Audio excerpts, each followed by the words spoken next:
Okay, everybody, good evening. Welcome back after a week's hiatus from Hanukkah.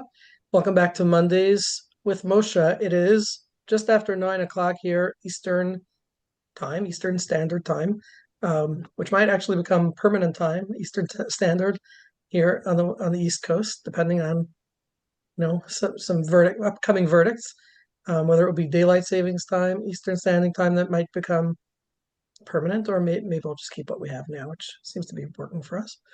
So, welcome back. And tonight we have the honor of featuring Robin Shapiro, who is a licensed clinical social worker out in Seattle, Washington. Thank you, Robin, for joining us, and the author of many books. I believe it's 5 books. And the most recent one, which I have in my bedroom on the night table, I think it's called Easy Ego State Intervention. Interventions.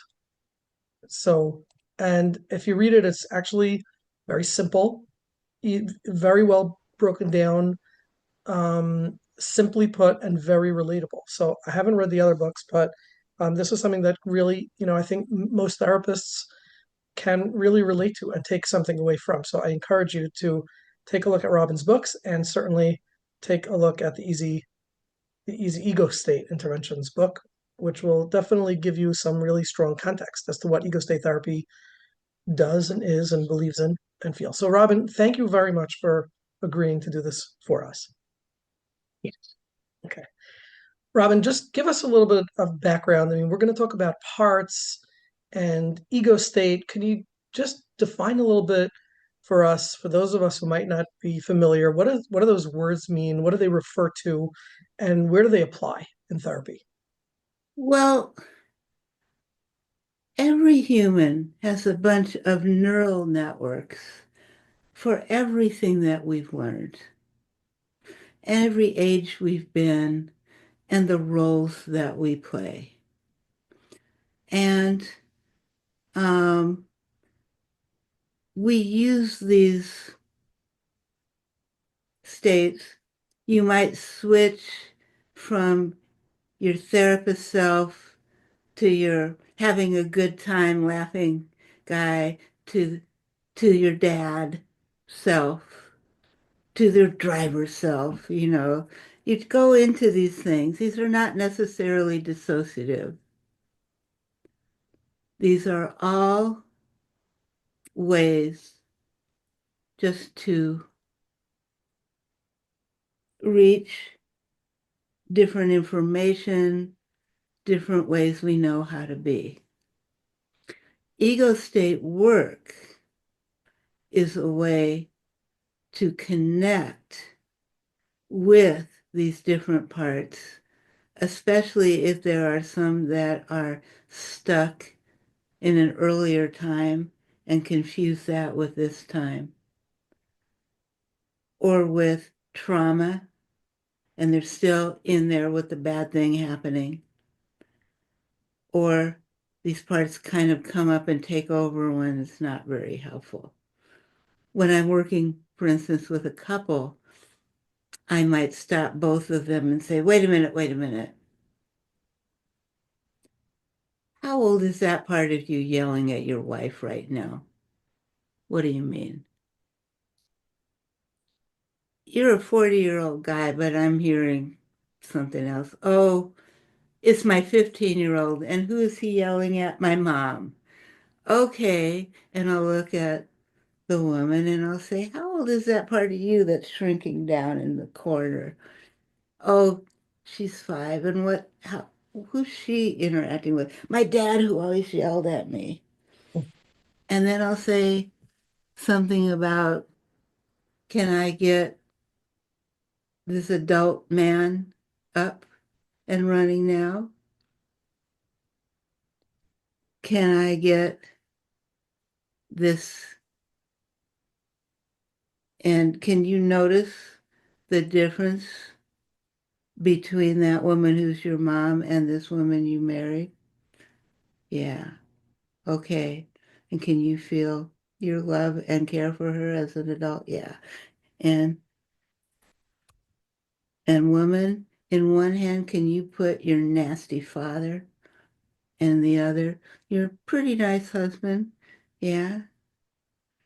And in one hand, can you hold that 39-year-old self you are now? And in the other, that little kid who's so scared. And maybe can your adult hold that little kid girl of you and say, hey, I'm handling this. So these are just ways with people who are not particularly dissociated Hmm. to work with these parts. So I think what I hear you saying in describing how you're working with this couple is that in each individual, you're sort of separating different parts and creating different meaning as to what's really happening. So, what's really happening is the 15-year-old screaming at his mom or at his dad. And what's really happening is the little girl defending herself from something or from somebody. Well, that's what the experience is. What's really happening is these two adults yelling, Yes. you But when know. they're able to see that within themselves and within their spouses, it creates a whole new meaning, I imagine. Yeah. And Mm, that can be true at a workplace or whatever. So, on the first level of this quote, parts work is the identification of these different parts. mhm, And then whatever you're going to do about with them. And that's with garden variety people. If there's a lot of trauma, we may send, really establish the here and now adult and send it back to pull that traumatized younger self, even if it's from a week ago, um, up to the present enough times till there's none of that part stuck in the trauma back there. So it might be 2 or 3 times. If it's something that happened over and over again, it might be 15 times bringing it up to right here, introducing it to the adult and to the present time. And with people who have personality disorders, and then people who have dissociative identity disorder, used to be called multiple personalities, um, you have to do this work because you can't get the changes otherwise. mm, You've got to get the parts conscious and connected. mm. Okay, amazing. I want to take a moment to introduce a colleague of ours, Mrs. Rosie Wax from South Bend, Indiana, who is joining us tonight as a sort of co-host interviewer. Rosie is quite familiar with ego state work and with parts, and frankly, with many, many, many other modalities. And I thought that uh, in addition to that, there's also she also is on the board of Nefesh International, and Nefesh is actually featuring a presentation, a 2-day workshop. I believe it's February 23rd and 24th with Robin Shapiro on this topic. So um, I decided, or that I'll ask Rosie if she would, join us tonight and interview and co-host.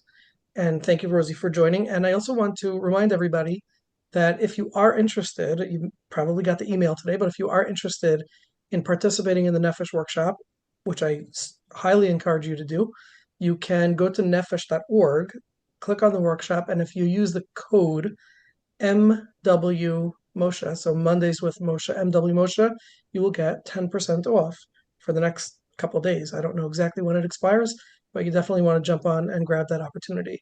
And I just, of course, want to remind everybody that we're sponsored tonight by OKclarity.com and by OfficeStreamline.com, which has made some waves this week in the Orthodox community. And I would highly recommend that you check out their websites and consider signing up with them. So, Rosie, I mean, we're listening to Robin. I think this is resonating very much as far as, how people have different parts. Is there anything you want to jump in now and ask or share? Well, I really thought that you asked me to join this interview because you knew what a big fan of Robin I am. And because I truly am. I have been following Robin's professional work for many years, and I'm like, I have three of her five books here in this office. The other ones are in the other office. But And Rosie, why? What is it about Robin's work that takes you or that speaks to you? okay, um, I go farther way back before Robin started to do the ego state interventions training, but I was trained in EMDR 20 some years ago. And at the time, EMDR really was known to be a modality that primarily treated acute traumas. And people didn't realize the power of EMDR in many different ways at the time. And then I came across Robin's EMDR Solutions book. And it was a brilliant book, actually. She has two volumes of it. Um, and what she did in this book asked people who were very experienced and creative with their EMDR treatments and had developed their own protocols for different diagnostic criterias. And Robin edited these books to be such a tremendous resource to people and expanded the framework of EMDR for all of us. And that was really like, as you are talking about the parts work, Robin, I remember reading the DID chapter on in this book. Joanne Twombly's chapter. Which one? Joanne Twombly wrote that. Yeah. Yeah.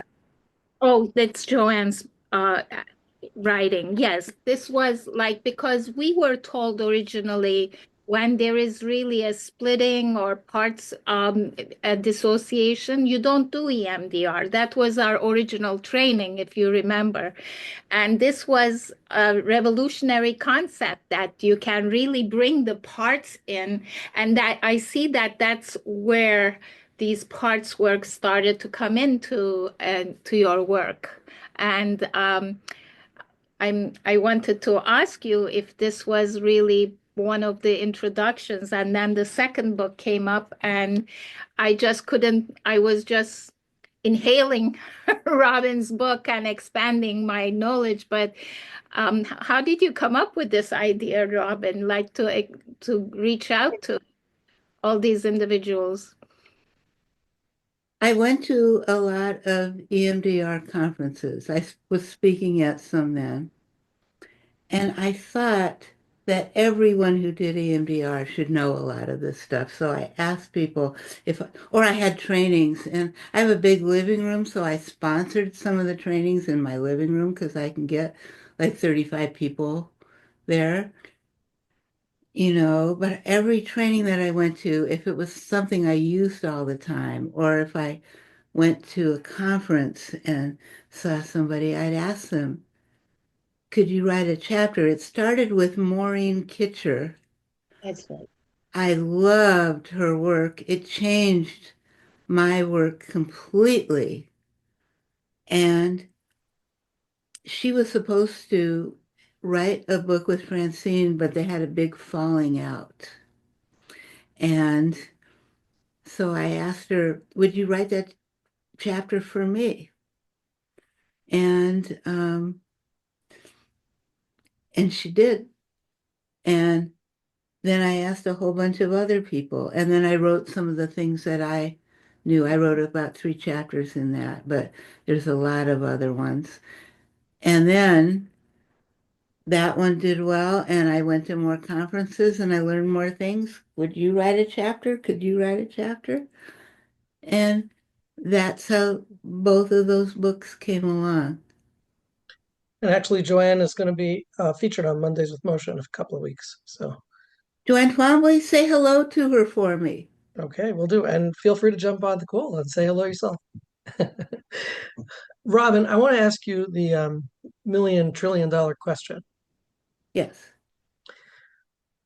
Can you help us distinguish between the school of internal family systems, which uses the terms parts, and ego state work? Is there something different? Is it the same?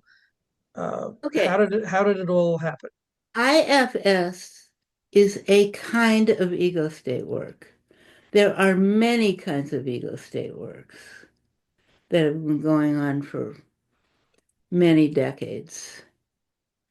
TA with the different three parts is kind of ego state, all this stuff.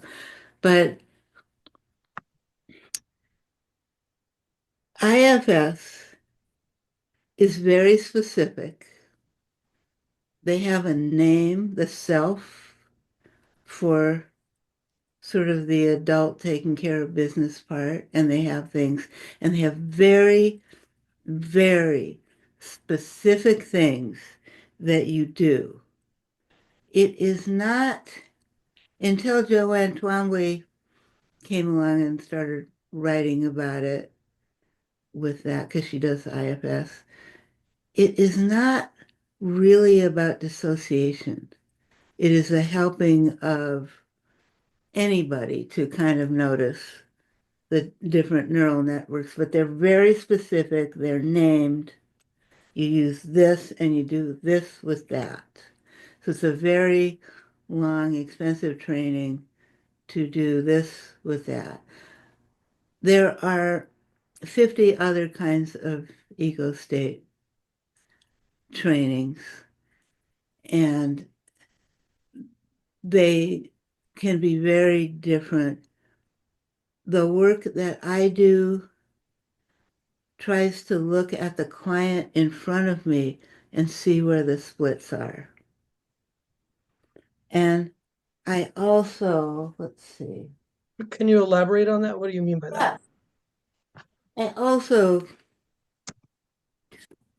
work with Kathy Steele and Ono Vanderhart's work a lot that looks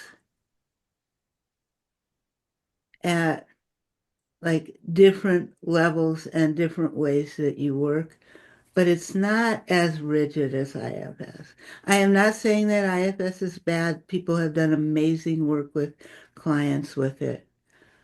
But the way that I work has, because the way people initially worked with me with it, um, like 42 years ago, um, the way people worked with me with it was just taking what they saw and getting those parts talking to each other. Actually, the therapist I had back then when I was in my 20s sent my adult self, not that adult back then, mid-20s self back to when I was a kid to intervene with my parents and with different situations and say I was okay. So I learned that, and it was really just dealing with the situation that I was talking to the therapist about. And does the therapist sort of guide you in what to say, or do they have you go back there and sort of let it evolve on its own? What would you say, or how would you say it? I often, because I am what some people call a bossy bitch, um, I often tell people what to say, especially if they're very dissociated, but sometimes not. What does that kid need? What do you need to do with that kid? I might say to somebody who's a parent dealing with a kid part of them, hey, the good parent part of you, what does it want to do with that kid? What does that kid need?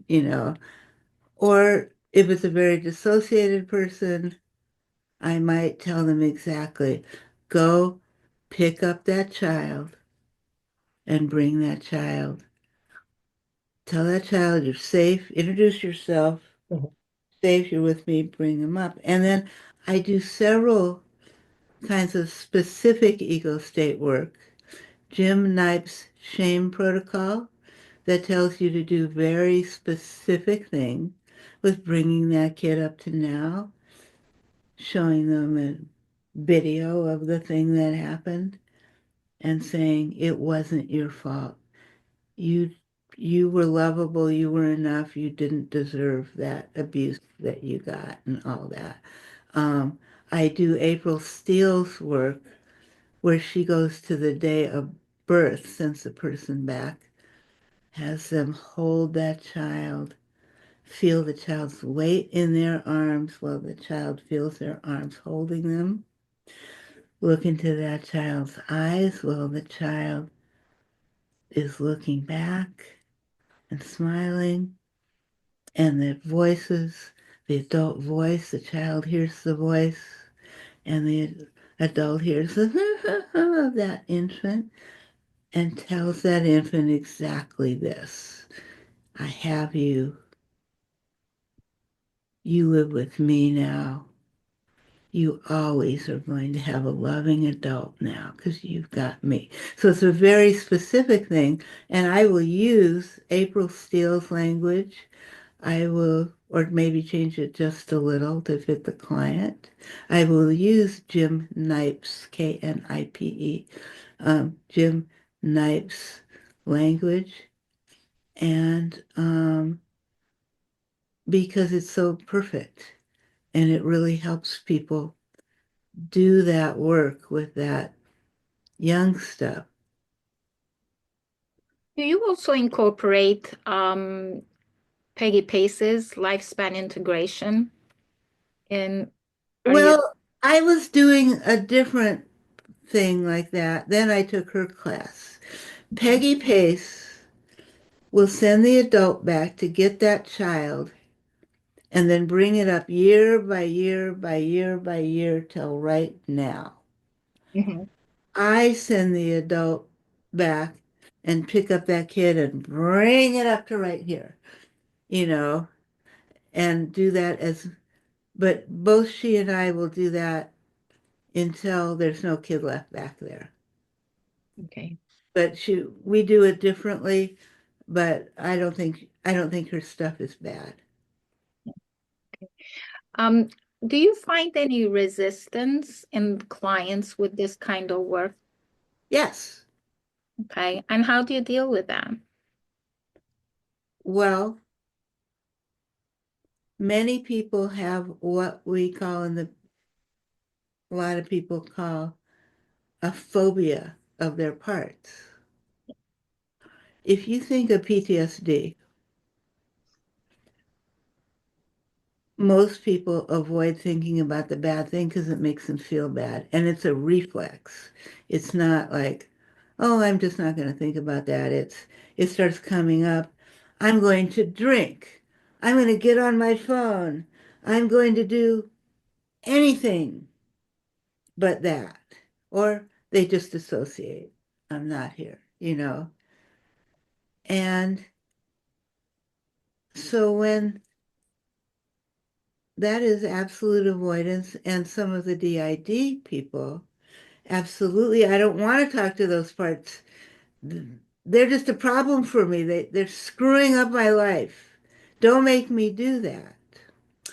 So what I do is imagine a wonderful healing place, and we put all of those young parts that they cannot yet tolerate into that healing place with the best caregiver ever. There's enough food there for whatever age that kid or those kids are. There's toys, there's really lovely safe places to sleep, and they've got this caregiver who doesn't have to sleep, eat, or go to the bathroom, is always kind and always present. And one of the things that David Kaloff used somewhere else, he was somebody who taught me for many years about working with dissociation and parts. Um, he would say, now, every minute out in the world in your life is an hour in there.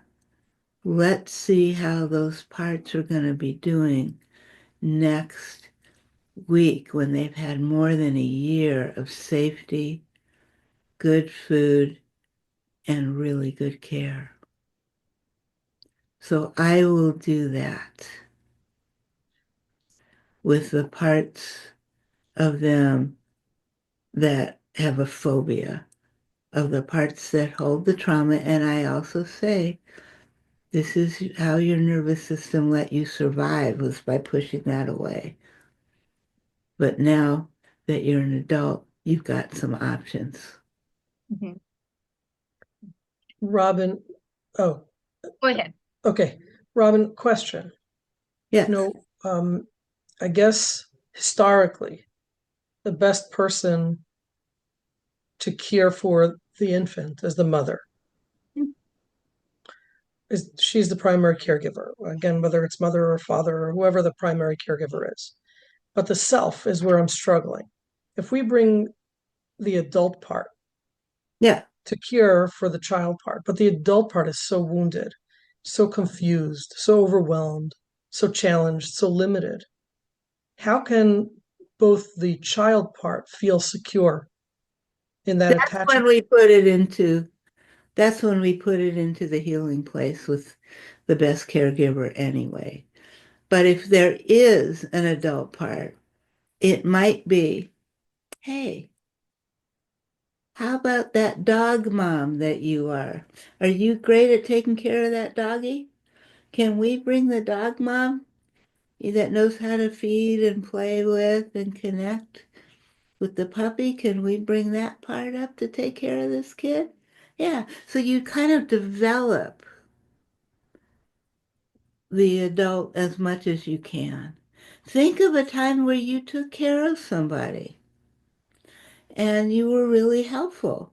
Yeah. Can you notice that neural network of a caregiver in you? Yeah. Can you use this for this kiddo? Yeah. So I might do that. You pull out what is needed if it's in there. If it's not in there at all, you give it some other caregiver until the person grows up enough to be able to take care of themselves. What you're saying that the self does not have to be perfect, but there is always a part of us that has accomplished something sometime Yeah, that this particular wounded part needs. right. Well, you find the neural network that has that. And sometimes I am not a parent, but I have coached a lot of parents and have taken classes on child development and stuff. I can coach these people to take care of that kiddo, inside. Have you ever used as parts people imagining themselves to be their ideal mother that they would like to have, or etc.? So I never use the word ideal with anybody ever, but like sometimes I have some people say I would like to be like Mother Teresa, or I would like to my nurturing figure is Oprah Winfrey, or I have had clients say things like that. And well, where do you feel Oprah or Mother Teresa inside? Can you feel you have seen this person so many times, the kindness, the humor, the whatever, the care. Can you find that inside of you? All those times you've watched Oprah for the last 10 years on TV. Can you feel that big place she is in you? And can you bring her down into you?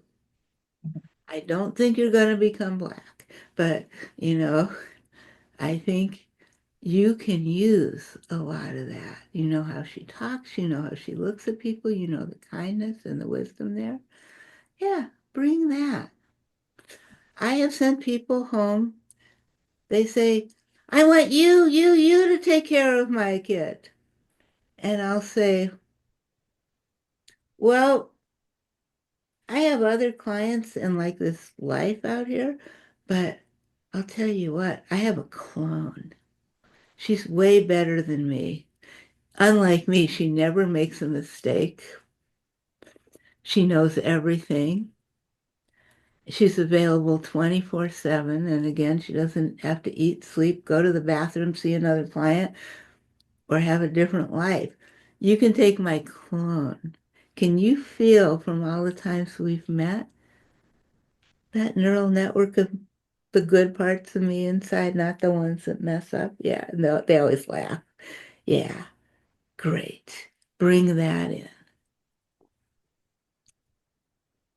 So, okay. Okay, let's take a question from Eliane. Go ahead. Thank you. I'm looking at you now. Thank you, Robin. I'm also a big fan. After I did my EMDR training, you were the first person that was recommended your book, The Ego States Parts Work, and it really led to me on my journey uh, to, towards IFS. But it was certainly foundational and so appreciated for all your work. I guess my question really is a lot of resourcing, which is so important for our clients who have experienced so much trauma and maybe holding a lot of different wounding in different parts of their life. Mm-hmm. So my question is, does ego states, I don't recall from the book, but is there an element of witnessing the pain of these parts so that they feel heard and seen at all? Absolutely. You can ask a part to do that. Yeah. Okay. You can ask the whatever adult caregiving part to do that. What I often do, though, is use me in that. I will use Diana Fosha's language. What's it like for you to know how sad I am that that happened to you? Or what's it like for you to know how angry I am that that happened to you? Or I had 6 years of training in SIMS, complex integration of multiple brain systems. It's very attachment oriented. And they'll say, let me help you hold that feeling. You know, Mhm, mhm. Yeah. So I guess the can you example, feel, can you feel how sad I am that that happened or how angry I am? You know, they do the similar things. so I guess the example you gave earlier, it was more just of an overview of what happens. It wasn't necessarily how things would naturally run down as you had that couple and then the husband was yelling, but he was back in trauma world, responding from trauma state, and she was responding from a trauma state. So Yeah. you weren't necessarily jumping to, bring them to the present. There was an element of, let's No, listen first. it's just like, hey, let's just get in your adult and have this conversation. But later on, I might suggest individual therapy for them. With some people, I've actually done therapy with one in front of the other. Yeah. There are people who think that you would go to hell for doing that with clients, but I'm okay doing that with couples. Yeah. And I don't believe in hell. I'm Jewish, you know. Thank you. Yeah. And any other questions? I have a question, Ravid. Um, in a co I find that this parts work is very useful in two particular areas. One, the client is stuck in not being able to change a behavior pattern that they would like to change, but they keep getting stuck. And also, if you could elaborate on that. And the other thing is how to use parts work in addiction work. Ask that again because I will forget it. But, and the first one you asked was what? Say it again. The client wants to change a behavior pattern, either wants to do something that they would Okay. like do, but they can't, or they would like to stop doing something. And How old is that part that can't do that? How old is that part that is afraid to ask the boss for a raise and tell them how much you deserve that? Oh, about 6. And who's the boss? It's my dad. Okay. So, can I get you to sit up a little bit? How tall are you now? Oh, 5'8". How tall were you when you were 5 years old? Oh, this big. Okay. Which one of you has the skills to do your job? Well, my adult. Okay. Can I have that adult that knows how to do that software thing? You do? Yeah. Okay. Do you deserve a raise? Yeah. So, what I want you to do right now is to feel that kid that wants to come up and talk to the boss for you. Put your hand there and very sweetly and nicely push that kid back and say, it's not your job, it's my job. Now, I will probably use EMDR future templates, clearing out the fear of doing this, and then having them imagine going in as the adult with, I have been working here for 10 years. All the men have gotten raises. I haven't. I've been doing twice as much work. I want a raise. Oh, you're not going to give me one? Well, do you want a lawsuit? We might. I've actually done that. It worked for her. She got the raise.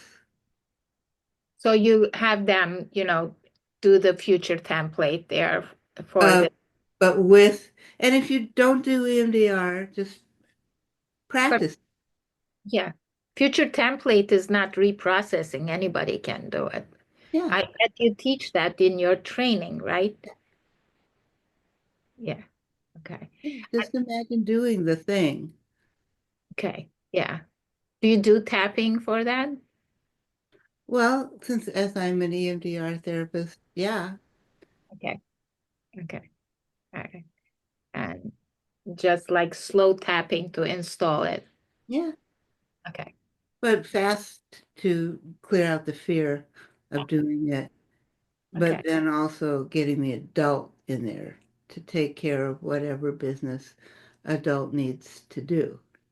Mhm. Mhm. Yeah. It's like most people don't know that only the reprocessing part, like one of the phases of 8 phases of EMDR, is really restricted to EMDR. All the other parts we can use, the resourcing, the installation, future template. We probably you incorporate that into your training, do you? No, I don't talk about it a lot. Okay. Okay. How does it, you told me once that a lot of people who take this training from you, the ego state interventions training, are also EMDR trained. Yeah. Um, does that work together? And do they need to be EMDR trained, or is They it? don't, except for there's one thing that I throw in that's not about ego state work. It's just something that I developed, which is working with things like ear ringing Oh, and it is? Okay. tinnitus and pain and multiple chemical sensitivities and stuff like that. It's like a half an hour of the training that you have to have EMDR for. And it's not really ego states, it's just something that I want everybody to know. Wow, that's very powerful. That's part of your training. Yeah. And I actually give away these things on my website. I just want them out there to help as many people as possible. In our previous conversation, Robin, I had noticed how much of your work these days is about really giving over to the new generation of clinicians. Yeah, well, that's my job. I feel I have always felt since I was a little kid a God connection, and it's not so much the Jewish God in the Torah or in the prayers. It was younger than I ever went to that. And I've always felt directed. And what I feel, and I don't need anybody else to believe anything about anything, all right, except that they need to believe they should be nice to other people. But, you know, other than that, no. Um, but that I need to be as helpful as I can and have a meaningful life. And I'm doing that now. I am about 75% of what I do in a week, in a given week, is clinical consultation. I have 20 groups a month. I do individual consultation. And then I do trainings. And I see a few clients. I don't take new clients, but clients from before come back, or the only new ones I take are if they have like tinnitus or multiple chemical sensitivities or things like that. I'll take them because they're fast. You know, they come in, we clear that stuff in 3 or 4 sessions, they're gone, you know. But now that other people are learning how to do that, I can refer them more. But Um, I'm doing I feel like I'm doing what I'm supposed to be doing, and I love it. And I get to work with therapists all the time who are 98% of them are the nicest person you'll ever meet, and they all want to help people. So, you know, why why do anything else? People say, why don't you retire? In 2 days, I'll be 69 years old, and it's like, because I'm having too much fun, you know? Well, we are the beneficiaries of your fun. Thank you very much, Like I Robin. say, love what you do, never work a day in your life, right? Yeah. Exactly. Exactly. Are there any other questions? Yeah. Yes, yes. Somebody actually asked if I can go back to the addictions. I do All you right. yeah. So is it the same format that work into the addiction model too? Well, I might ask somebody what part of them is most in love with whatever they're addicted to. And we might work with that. But I will tell you, EMDR is so good with addictions that I will go there first. I, in the first book, the blue book, hold that one up. There's a Addiction model. Yeah. addiction model by AJ Popke. Yeah. It is very simple. Yeah. When you think, what are your triggers for addiction?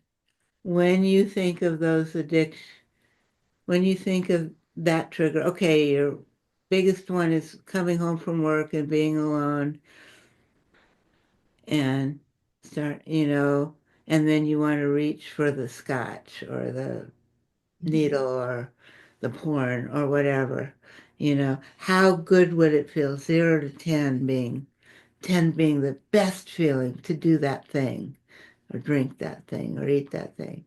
And then you would do EMDR 2.0 on it, which means really fast eye movements, tapping, tap your feet, spell some words backwards, Put all the pressure on those memory networks that you can and clear it, clear it, clear it. And then now imagine you come home.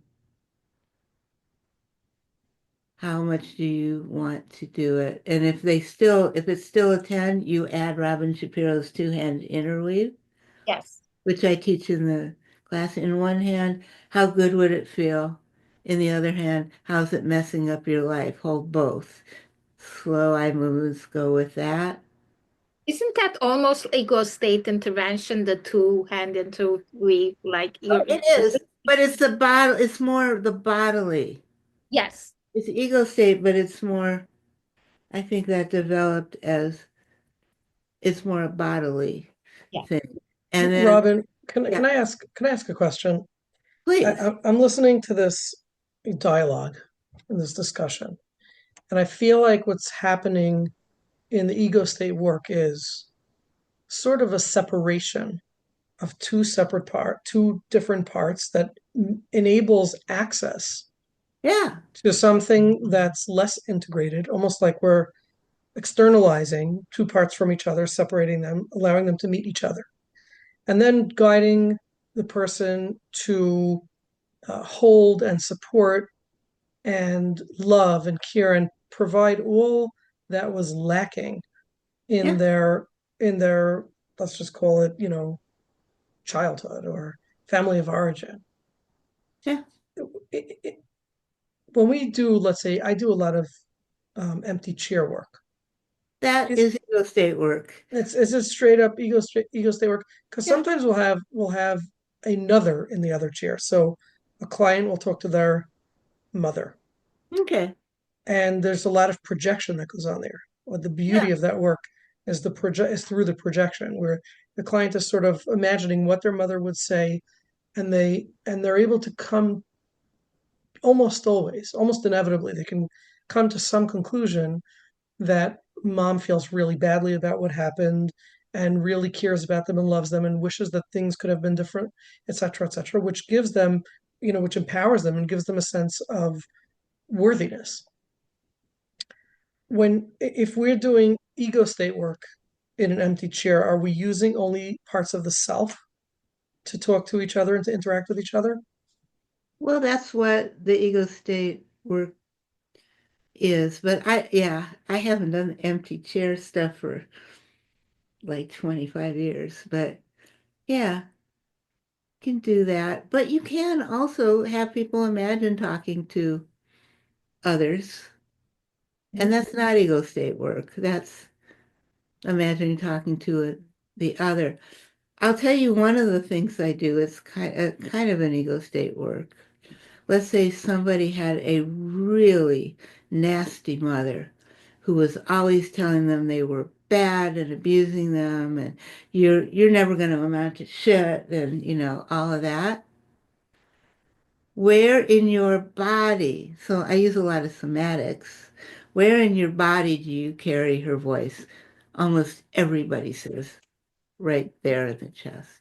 Okay, and what color is that? Almost everybody says black. And what's it made out of? And almost everybody says goop. It's kind of goopy black stuff. Do you want to keep carrying that voice telling you you're a piece of shit in your chest? No. Let me give you the shop vacuum. Turn it on, put it in there, let's get it all out. And it might take 10 minutes. Now, is any of it in your head? Oh, yeah, there's some there. Get it out. Okay, you got it? Throw that down the hole, put the lid down, and flush it. And what do you want in there instead? I don't know. How about a sense that you are a good and lovable human who always deserves love? Yeah, what color is that? Oh, that's sort of a light green with a little yellow. Yeah, fill up your chest with that. Breathe that in. Now your whole body. So that's one of the ways to get rid of that stuff. I have done bullyectomies. I have done really mean pastorectomies, you know, whatever that got in there that's, yeah, Sitting. yeah, and it's been really good. So you can you can do surgery on your clients.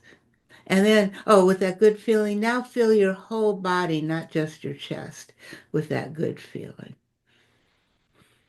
Yeah. And what happens when, back to the resistance question, I feel so badly about myself. I feel so shameful that I can't really tolerate that feeling of pride or comfort with the self. I can't do that. It's too overwhelming. We're going to have to build up your muscles to do that. But first, we're going to do the Jim Knipe shame protocol, which is in that yellow book, which is a kind of ego state work tied with EMDR, but where Yeah. the adult goes back and get how old were you when you got that feeling, you know? So we're first going to address the shame using parts work. Yeah, using parts work and trauma work. And when you get the early stuff off, then they can do that. And I also, of course, use my attachment-oriented work, which is, so can you feel my connection with you? Do you notice that I'm connected with you and I'm not throwing up? And they'll laugh, and I'll go, good, glad you're laughing. I can be here with you and feel your goodness. And ask them a bunch of questions. So, do you rip people off every day? No. Are you a nasty jerk all the time? Do you hit people? No. And given that I live in the bluest city in the country, I say, did you vote for Trump? I'll go, no, you know, and, um, and, oh, you must be a good person. Oh, but I don't feel good. Yeah, so in one hand, hold knowing the goodness, in the other, holding that shame. And let's go do a bunch of work on that shame. And then where do you go from there? The Jim Knipe shame protocol Yeah. every time, which You I, really, you really have to buy these books, guys. I really recommend. or I also teach that in my ego state training that they're putting on. Yeah, If yeah. you don't like reading, Does anybody have from the participants have any questions? Because we only have about 5 or so minutes left. Does anyone want to ask anything or share, please?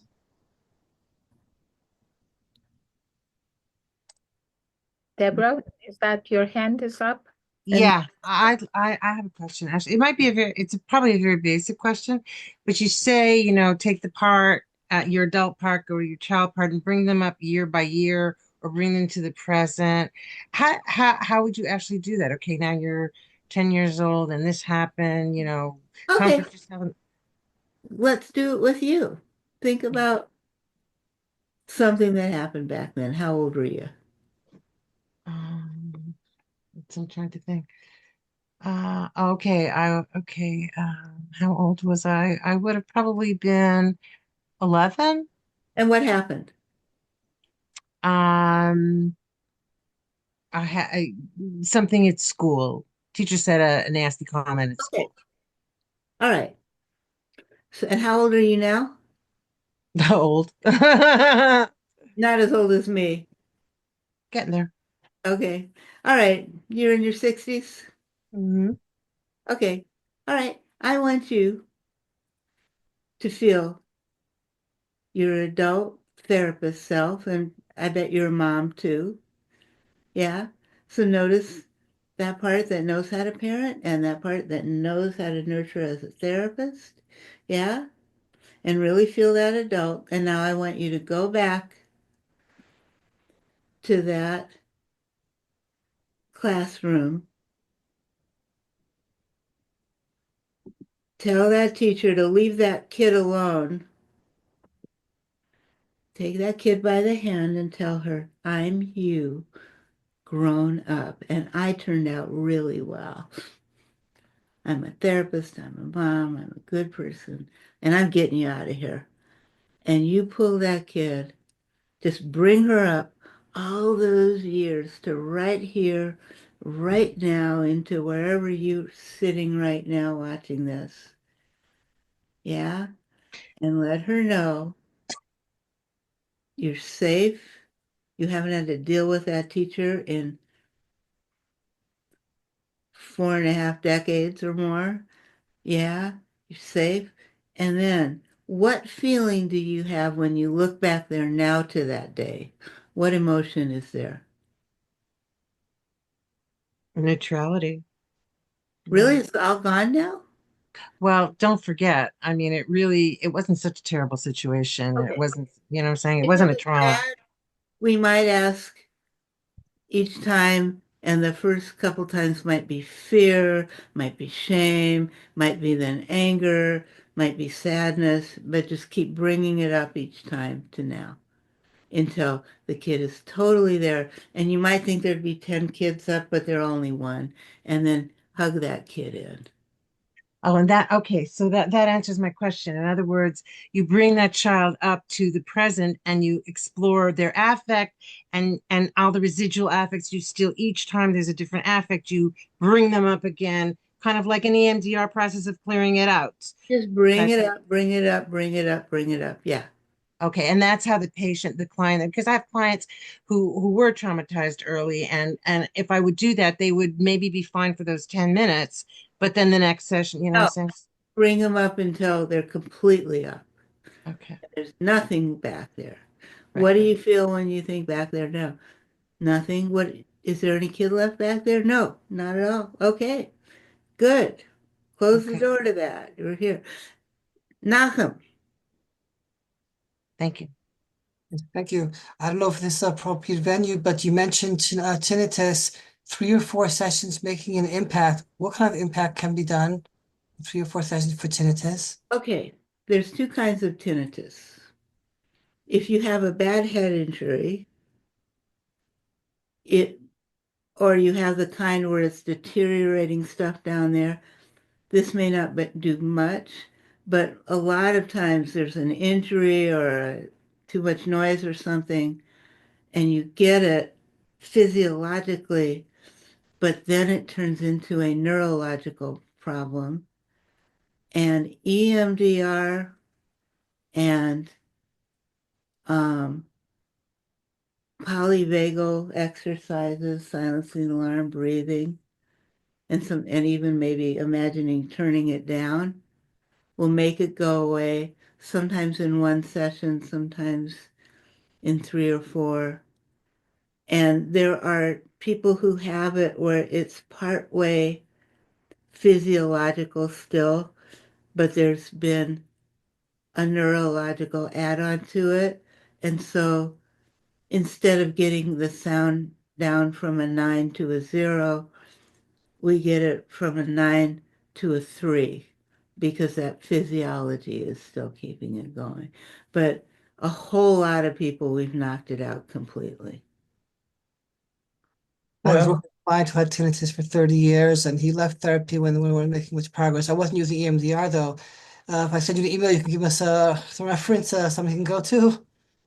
Um, I think Robin said that she was going to teach that even in the upcoming training. Yeah, I will do a little bit with that. Yeah. Yeah. So And everybody do take a look at nefesh.org workshops and use the code MW Moshe, Mondays with Moshe, to get that 10% discount. The training is at the end of February, 23rd and the I 24th. put the link to the training It's in right the there in the chat box. okay. Okay. Yeah, actually, I have the same question as Nachum. I would like to ask Robin if she knows anybody in the region in the New York, Brooklyn region who might be able to treat somebody who's suffering from that very problem that you're describing and has tried all kinds of Myself physical an treatments. EMDR therapist, and I will send them the protocol. It's one page. Yeah. And I think it might even be on my website. Yeah. Okay. But otherwise, I'll just send it. Actually, I could put it in the chat right now if I can find the chat. Right there at the bottom, it I says, see it. okay, Wait, chat. yes, And to the whole group. I keep hitting it and it won't. Oh, there we go. Yeah. It's over here. I couldn't see it be file. Okay. And right there. And it's in the chat. Anybody can download it. And if you have the problem, you can download it and take it to any EMDR therapist, and they ought to be able to do Can, it. Okay. was anybody able to open it? Yeah, there it is. Yeah. I opened it too. Okay, this is what I love about Robin. She's so, so, so generous. Thank you, Robin. And it's not that I don't make money doing this stuff, okay? But I have enough, yeah. Okay, my friends, I'm ready to eat my dinner at 7 o'clock now, Yeah, 7:03. I want to thank Robin for doing this for us tonight, giving us some insight and just some concept in what the ego state work is and how it operates and why you should get more training in it. I want to thank also Rosie Wax for joining as a co-host, And co-interviewer thank tonight. you both. Yeah, Thank it's you, our Robin. honor. Thank you for coming on. Okay. Okay, good night. Thank you.